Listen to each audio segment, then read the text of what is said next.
दोस्तों, दृष्टिकोण आज की कहानी का जो हमारा टॉपिक है, दृष्टिकोण। एक बहुत ही सुंदर सी कहानी कहीं पढ़ने को मिली है, आप लोगों के साथ शेयर कर रहा हूँ। एक बार क्या हुआ, एक गणित की शिक्षिका ने अपने 6 वर्षीय विद्यार्थी से पूछा कि बेटा बताओ, यदि मैं तुम्हें एक एप्पल, एक और एप्पल देती हूँ तो तुम्हारे बैग में कितने एप्पल हो जाएंगे। बच्चे ने कुछ कैलकुलेशन किया और पूरे आत्मविश्वास के साथ उत्तर दिया, मैडम 4। शिक्षिका को बिल्कुल उम्मीद नहीं थी कि वो ऐसा उत्तर देगा। उसे तो बिल्कुल एक सिंपल सहज जो कि उत्तर होना चाहिए 3 उसकी उम्मीद थी। उसे लगा कि शायद बच्चे ने क्वेश्चन को बराबर सुना नहीं है, तो इसलिए उसने फिर से रिपीट किया कि बेटा इस बार ध्यान से सुनो, यदि मैं तुम्हें एक एप्पल, एक और एप्पल देती हूँ तो तुम्हारे बैग में कितने एप्पल होंगे। शिक्षिका थोड़ी निराश लग रही थी। बच्चा फिर कैलकुलेशन करने लगा। जवाब तो उसे पता था, फिर भी वो वह जवाब ढूंढ रहा था जिससे कि वो अपनी शिक्षिका को प्रसन्न कर सके। उसने थोड़ा कैलकुलेशन किया और फिर से बोला धीमे स्वर में, मैडम 4।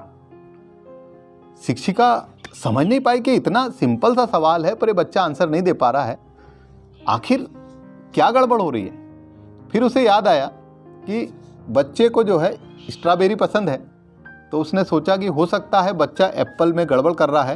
तो उसने इस बार स्ट्रॉबेरी के माध्यम से प्रश्न पूछा कि बेटा अच्छा एक बात बताओ कि यदि मैं तुम्हें एक स्ट्रॉबेरी देती हूँ, एक और स्ट्रॉबेरी देती हूँ, एक और स्ट्रॉबेरी देती हूँ तो तुम्हारे बैग में कितनी स्ट्रॉबेरी होगी।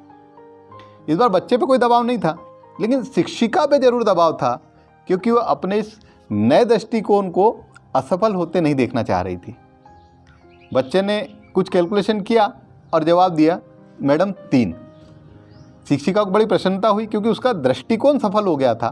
उसने अपने आप को शाबाशी भी देनी चाहिए, पर सवाल तो वही का वही रह गया था कि जब स्ट्रॉबेरी 3 हो रही है तो एप्पल 3 क्यों नहीं हो रहे हैं।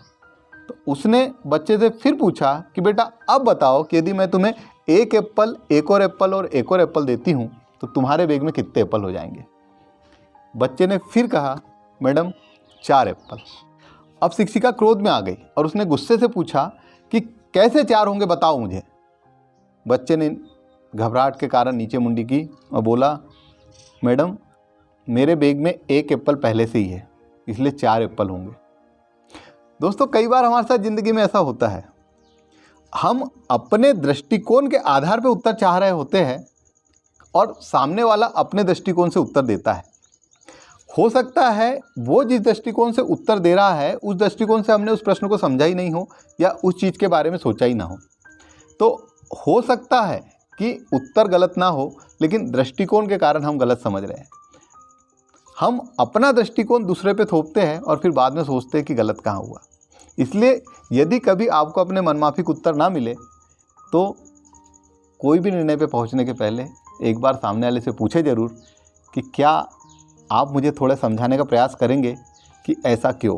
फिर उसके दृष्टिकोण से भी उस चीज़ को समझ के देखिए और फिर सही क्या है गलत क्या है उसका निर्णय लीजिए। कहानी पसंद आई हो तो कृपया लाइक शेयर ज़रूर कर दीजिएगा। यदि अभी तक हमारे चैनल को सब्सक्राइब नहीं किया है तो नीचे लाल बटन दबा के सब्सक्राइब जरूर कर दीजिएगा। अगली कहानी में फिर मिलते हैं, तब तक के लिए अलविदा।